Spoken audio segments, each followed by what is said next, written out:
Embracing Love and Farewell. In our last journey as Sandra, my mother laid on her deathbed. I held her hand. It was more than a farewell grip. It was a silent promise to keep her spirit alive because I saw her and loved her. At the beginning of this journey, there was plenty of frustration and deep seated resentment felt towards my mother, stemming from the profound absence of nurturing and emotional neglect in my upbringing, a painful reality that has shaped my emotional landscape in complex ways. I know, tell as old as time. Like any artist seeking to add meaning to the pain of existence, I found it honorable to witness my mother's last days on this earth. I could taste the proverbial lemonade resulting from this experience, even though it wasn't very clear in the moment. My mother was a woman who endured lots of emotional and physical pain. She was severely neglected as a child, and as a result, an absent minded mother. She started relying on me to listen to her problems since I was a kid, to include how she tried to abort me more than once. The intention behind this story was to paint the picture of how special I was for surviving her attempts.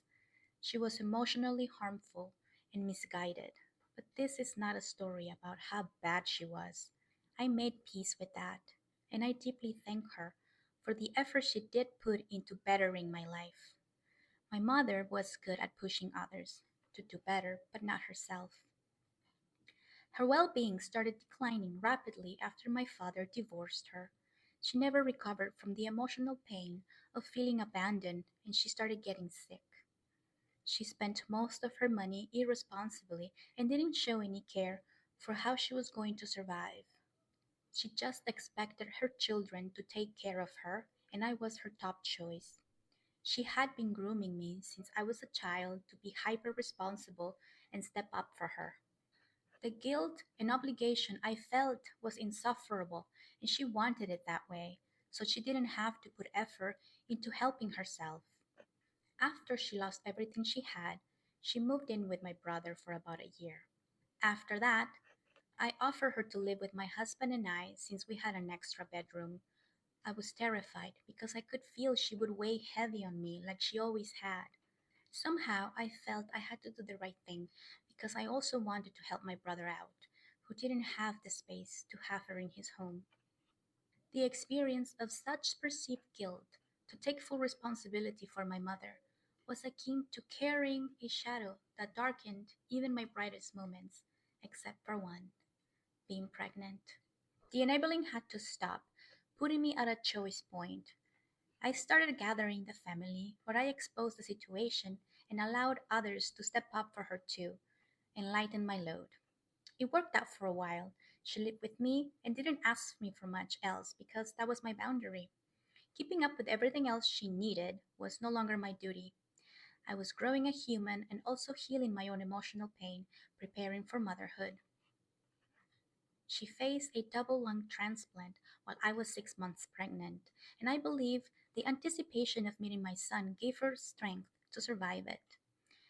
She lived about 4 more years, enduring all kinds of medical procedures due to her body rejecting the lungs, among other diagnoses. During these years, I went through a divorce myself. When my son was only 2 months old, I had to face being a single mother and selling my home. She went to stay with my brother again after my house sold, and I could focus on rebuilding myself from my own crippling feelings of abandonment. It was my turn to show her and others how to not only survive divorce, but also seek ways to thrive. I am very grateful for the lessons I learned from witnessing my mother's life story. She was my biggest cautionary tale. By the time she had overstayed her welcome at my brother's house, I felt healed enough to be there for her again. I rented a house for us three, my son Jack, my mom, and I. Very quickly, I realized that the pain regarding my mother had gone nowhere. I was just too distracted to look into it. I really wanted to believe it would be different this time.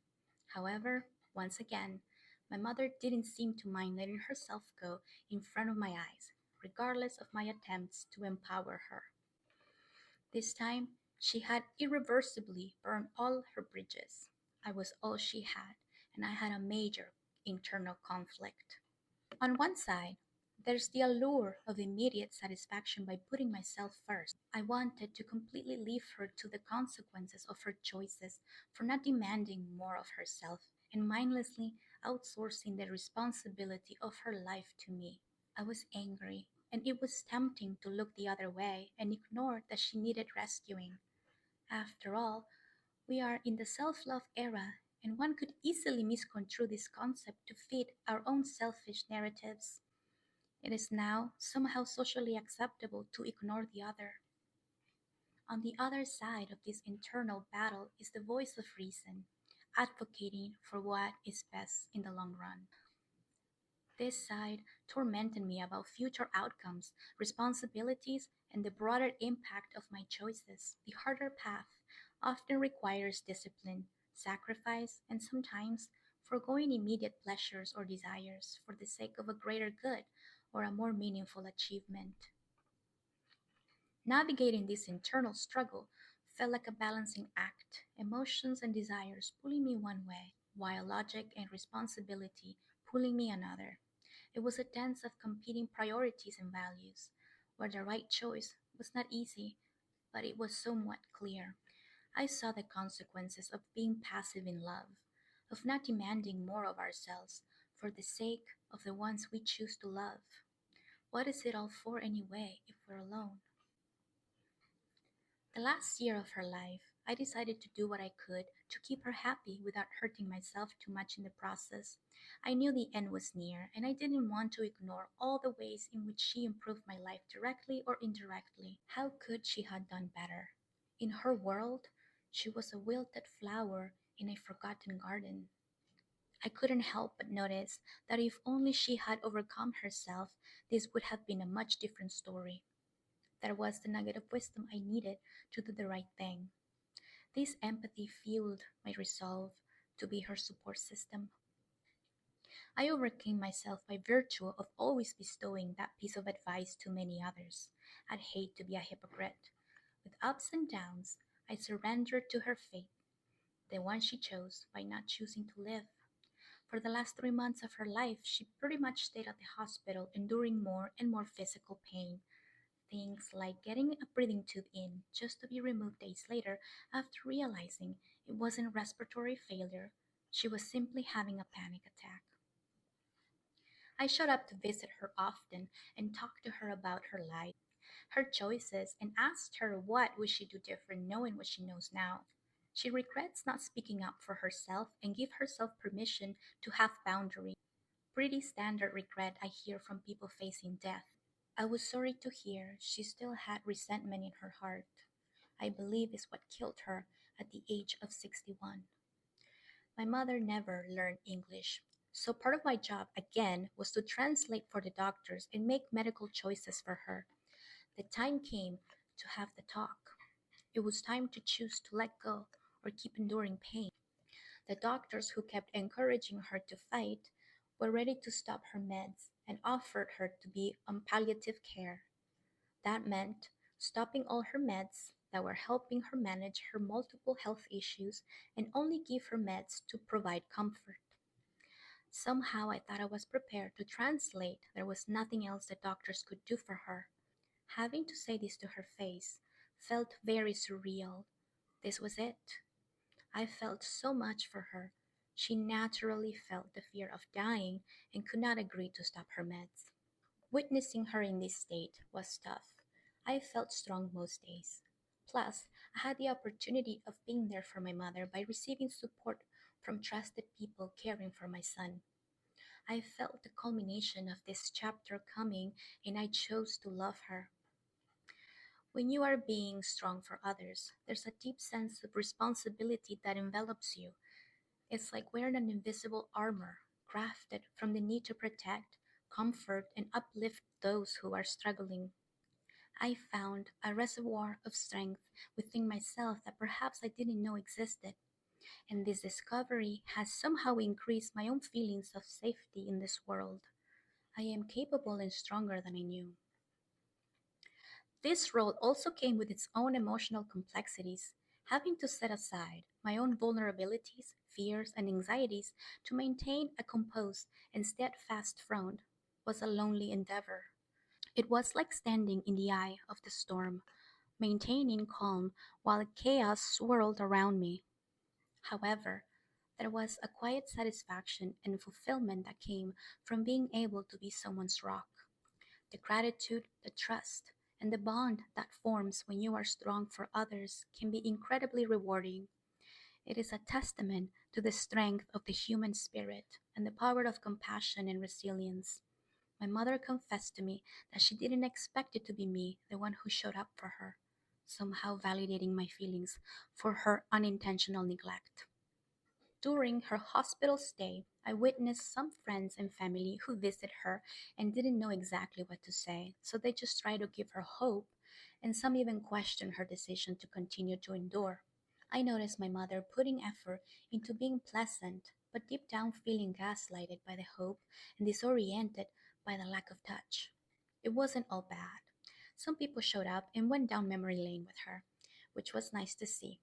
In case you're unaware, when you're gonna visit someone who's dying, come prepared to face your feelings about your own mortality so you can truly be present with them. How would you like people to behave if that was you? By observing everything and everyone, I now see how meaningful it can be when you're able to assist and guide people in such life altering situations. I personally gain a new perspective of gratitude for the people working in hospice. I have one instance I regret and sometimes still saddens me. She asked a few times for a virgin pina colada when she was still conscious, and eating her favorite foods made her happy. I waited too long to pay attention to that request, and the morning I finally showed up with a thermos full of love and pina colada, I didn't find her in her room. I found out she was moved into a different room. As I walked around looking for her, I saw a butterfly in one of the rooms, and my heart sunk. I knew it was her room. She was officially transitioning and pressured into accepting the palliative care. More organs were failing, and she was facing even more pain. This is the choice she avoided making herself, but this time I felt confident making it for her. She was prolonging her suffering, so I signed the documents. She was awake to take 2 sips of her drink, probably to show her gratitude, and she quickly went to sleep. It was pretty obvious she no longer had the desire to eat. My hope is to reinforce why people say it's the little things that make the difference. The sheer simplicity of the act magnifies the level of disregard for the impact our actions have on others' emotions. I could not save my mother from herself, understandably so, but I could have made her genuinely smile by making her drink even one day before. Shortly after I signed for the palliative care came the morphine. She didn't wake up anymore and passed away the next day.